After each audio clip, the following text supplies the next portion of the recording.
Alright everyone, I want to welcome you out to another edition of Commish Notes.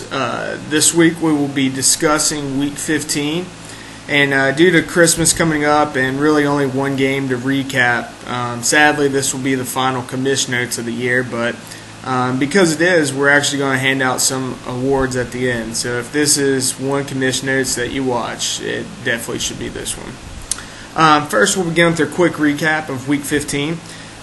We have the SC Utes blasting POC 140.62 to 45.96 as Mull steals a page out of Joel's handbook. Fun fact, POC now lives in infamy as the biggest blowout of all time, losing by 94.6 points.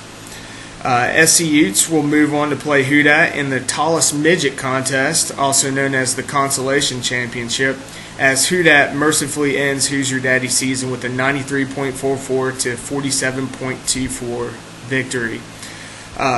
In our next matchup in the battle of 5th place, the Ramrodders clip wide right 116.04 to 80.04. Ironically enough, the Giants threesome Joel traded Rob combined for 3.94 points this week. In the battle for the skirt, Bromalicious destroys the Brew Crew 144.04 to 83.94. Congrats to Bromalicious on stepping up when it counts, scoring the highest non-heavy hitter score of the season. Joel's 5th loss of the season sends him to the skirt. I do want to give props to Joel though, he's taking it all in stride. He managed to dress up on Sunday as a little sneak preview and send a picture to me that I'm going to share with everyone right now. Special thanks to Joel for sending that picture to everyone. Now, moving on to the matchups that matter. And one of the biggest upsets of the season, Rocky Balboa takes out Tommy Morrison 104.3 to 64.08. The Fussy Dussies received double-digit efforts from 6 out of 9 players who happened to also exceed expectations or projections. Matt Ryan led the charge with 28.7 points, landing as the 6th best quarterback in Week 15. Other standouts include Steven Jackson, who has exceeded projections the last 4 weeks, including double-digit figures in each of those weeks. Aaron Hernandez, fresh off of a 17.8 game, adds another 15.2 points, and the Seahawks had another pick 6, finishing with 16 points. And what has to be a soul-crushing loss for the heavy hitters, they fell 56.6 points under projection and a season low of 64.08 points.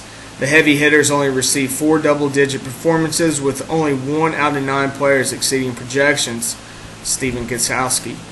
It appears the heavy hitters' downfall can be linked to the Patriots finally having to play a team with a pulse, as the 49ers held Stephen Ridley to a season-low 0.3 points, which tied him for 93rd this week, with Greg Junkfood Jones, Saints' 5th-string running back Travaris Cadet, and Saints fullback Jed Collins. Fun fact, in Week 15, the 6 Patriots players on the heavy hitters roster combined for 2.88 points.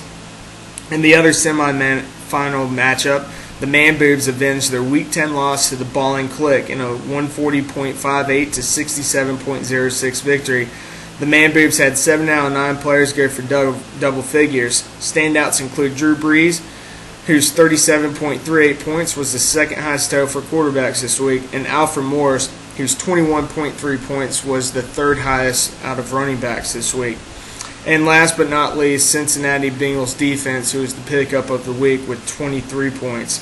Special thanks to Rob and Mark for trading me Drew Brees and Alfred Morris, along with the Philadelphia Eagles, who continue to be terrible. The Balling Click season ends with a sour note, finishing 48.8 points under projection.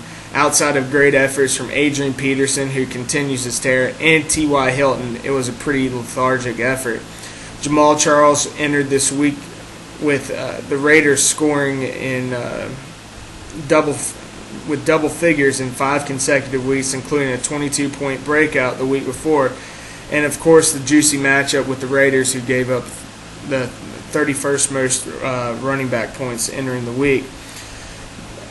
Unfortunately, Jamal Charles could not deliver, finishing with 2.8 points and finishing as the 54th best running back this week.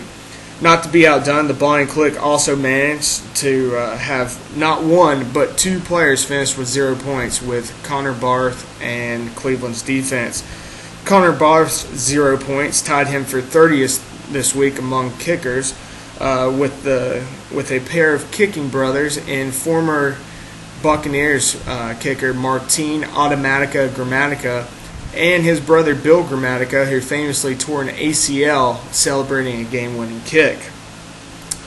Now that we've wrapped up all the recaps, we will now move on to the first edition of the Commish Note Awards.